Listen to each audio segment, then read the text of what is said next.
चलिए आज चलते हैं एक सफर पर, लगभग 5000 साल पहले की दुनिया में। एक ऐसी दुनिया की कहानी जो दुनिया की सबसे पुरानी और सबसे रहस्यमय सभ्यताओं में से एक है। एक ऐसी कहानी जो हजारों सालों तक इतिहास के पन्नों में कहीं खो गई थी। जरा सोचिए, साल 1920 से पहले हड़प्पा का नाम शायद ही किसी ने सुना हो। अगर सुना भी होता तो लगता कि किसी छोटे मोटे गांव का नाम होगा। किसी को भी इस बात का अंदाजा नहीं था कि भारत की जमीन के नीचे एक पूरी की पूरी विकसित दुनिया दफन है। तो सवाल यह है कि आखिर मिला क्या? चलिए इसी सवाल की तह तक चलते हैं और जानते हैं उन पुरातात्विक खोजों के बारे में जिन्होंने हमारे प्राचीन इतिहास की पूरी किताब ही बदल कर रख दी।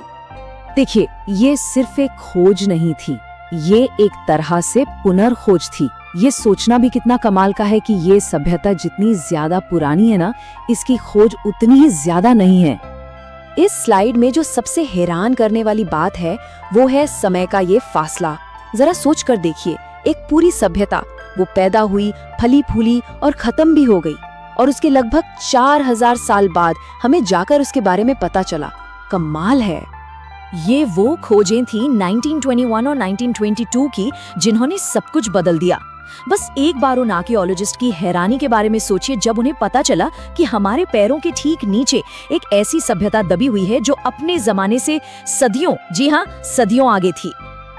अब आते हैं उस चीज पर जो हड़प्पा सभ्यता के बारे में सबसे ज्यादा हैरान करती है, और वो है उनकी अर्बन प्लानिंग।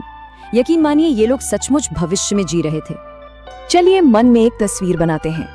एक ऐसा शहर जहां सड़कें एक दूसरे को 90 डिग्री के कोण पर बिल्कुल सीधी काटती हैं। हर घर एक ही साइज की पक्की ईंटों से बना है, और सबसे बड़ी बात, हर घर से गंदे पानी को निकालने के लिए ढकी हुई नालियां हैं। ये किसी आज के मॉडर्न प्लांट शहर जैसा लगता है ना? और ये स्लाइड तो कमाल का कंपैरिजन दिखाती है कि वो लोग हमसे कितने आगे थे। उनकी पानी निकालने की व्यवस्था इतनी जबरदस्त थी कि आज के कई आधुनिक शहर भी उसके सामने फीके पड़ जाएं। अच्छा, शहर तो बहुत शानदार थी, लेकिन इन शहरों में रहने वाले लोग कैसे थे? उनका रोज का जीवन कैसा था? वो काम क्या करते थे? उनकी संस्कृति कैसी थी? चलिए देखते हैं। सबसे पहली बात, उनकी अर्थव्यवस्था बहुत मजबूत थी। वो सिर्फ खेती नहीं करते थे जिसमें गेहूं, जौ और कपास जैसी चीजें थीं, बल्कि वो इंटरनेशनल ट्रेड भी करते थे। उनका व्यापार मेसोपोटामिया यानी आज के इराक तक फैला हुआ था। सोचिए जरा, 5000 साल पहले इंटरनेशनल ट्रेड। अगर उनकी मान्यताओं की बात करें तो वो एक मात्र देवी की पूजा करते थे, और एक देवता थे पशुपति, जिन्हें आज के भगवान शिव का शुरुआती रूप माना जाता है। उनकी कला भी कमाल की थी।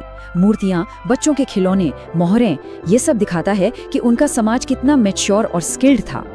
और हाँ, अपनी बातें और हिसाब किताब लिखने के लिए उन्होंने सिर्फ कोई भाषा नहीं, बल्कि अपनी खुद की एक लिपि, एक स्क्रिप्ट भी बना ली थी। एक ऐसा कोड जो उनकी कहानी को और भी ज्यादा दिलचस्प और रहस्यमयी बना देता है। और यहीं पर आके कहानी का सबसे बड़ा रहस्य सामने आता है। हमारे पास उनकी लिखाई के हजारों सबूत हैं, पर आज तक कोई भी ये समझ नहीं पाया है कि उन्होंने लिखा क्या है। उनकी कहानी का एक पूरा चैप्टर है जो अभी भी पढ़ा जाना बाकी है। तो फिर हुआ क्या? इतनी एडवांस सिविलाइजेशन, इतने स्मार्ट लोग आखिर गए कहाँ? लगभग 1300 ईसा पूर्व के आसपास ये धीरे धीरे गायब क्यों हो गए? ये सवाल आज भी इतिहासकारों को परेशान करता है। इसके पीछे कई थियरीज हैं, पर कोई एक पक्का जवाब नहीं है। कुछ लोग कहते हैं कि भयानक बाढ़ आई होगी।